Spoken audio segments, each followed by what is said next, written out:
जय हिंद शिक्षक साथियों। तो बेसिकली उत्तर प्रदेश में एनआईएस डीएलएड मान्यता को लेकर एक और केस में सरकार ने एफिडेविट लगा दिया है।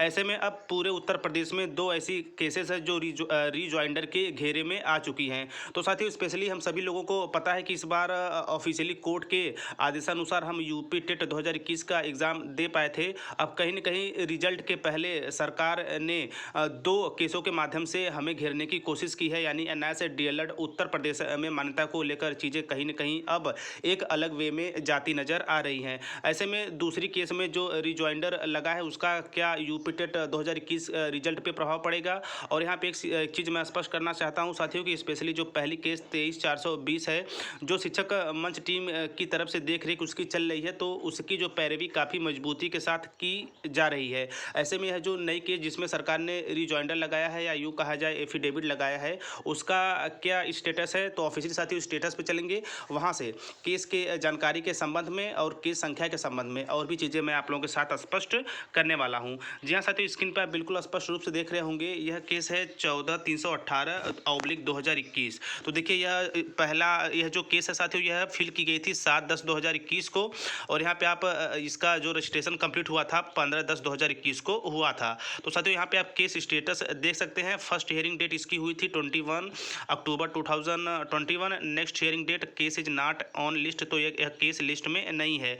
तो ऐसे में साथियों यहाँ पे आप देख सकते हैं जो केस है यह जो केस है, केस का नंबर है साथियों 14/318। तो देखिए 14/318 के विषय में आप देख सकते हैं पिटिशनर में Somnath Agrahari and 10 others, advocate में है सीमांत सिंह, और यहाँ पे आप देख सकते हैं साथियों state of UP through secretary and 2 others. तो साथियों यहाँ पे एडवोकेट में CSC/2012 धनंजय अवस्थी, और बाकी साथियों यहाँ पे दिया है और नीचे कैटेगरी डिटेल्स दिया है।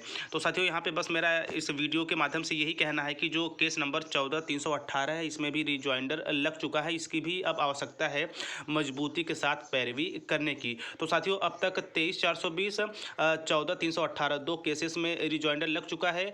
पहली जो केस 23/420 है उसकी पैरवी काफ़ी मजबूती के साथ की जा रही है। जल्दी उसकी एक डेट मिल सकती है, और कहीं न कहीं साथियों 23/420 एडवोकेट सर का भी यही कहना है कि जल्द से जल्द डेट को लेकर मैं आप लोगों के साथ फाइनल जो जजमेंट है वो जारी करवाने का पूरा प्रयास करूंगा। ऐसे में नया मोड़ साथियों 14/318 को लेकर है। तो देखते हैं साथियों इस केस को लेकर सोमनाथ अग्रही सर के द्वारा किस तरह की तैयारियां की जाती हैं, कितनी मजबूती के साथ सभी तरह के डॉक्यूमेंटेशन के जो काम है वो पूर्ण किए जाते हैं। तो साथियों आगे के अपडेट के लिए आप बने रहिए। ये रहा वर्तमान समय में उत्तर प्रदेश में एनआईएस डीएलएड की वर्तमान स्थिति, स्पेशली दो केसेस के माध्यम से।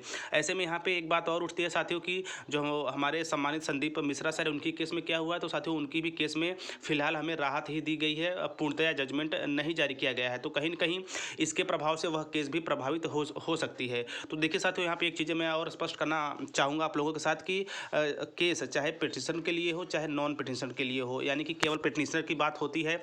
यदि उस केस में भी सरकार के द्वारा किसी तरह की अड़चन डाली जाती है तो वह आगे सभी केसों को प्रभावित करने वाली है, जो कहीं न कहीं जिसका वर्तमान समय में आप बिल्कुल सबूत या यूँ कहा जाए साक्ष्य देख रहे होंगे कि 23/420 के बाद अब 14/318 में भी लग चुका है। अब इसकी भी पैरवी काफ़ी मजबूती के साथ करनी होगी, नहीं तो आगे कहीं न कहीं इसका प्रभाव हमारे अन्य केसों पे पड़ सकता है।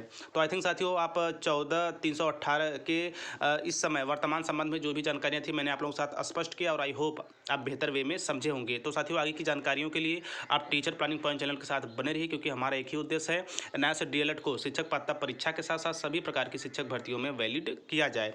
तो साथियों मिलते हैं नेक्स्ट वीडियो में नेक्स्ट इन्फॉर्मेशन के साथ। तब तक स्वस्थ व्यस्त और मस्त रहिए। जय हिंद, वंदे मातरम।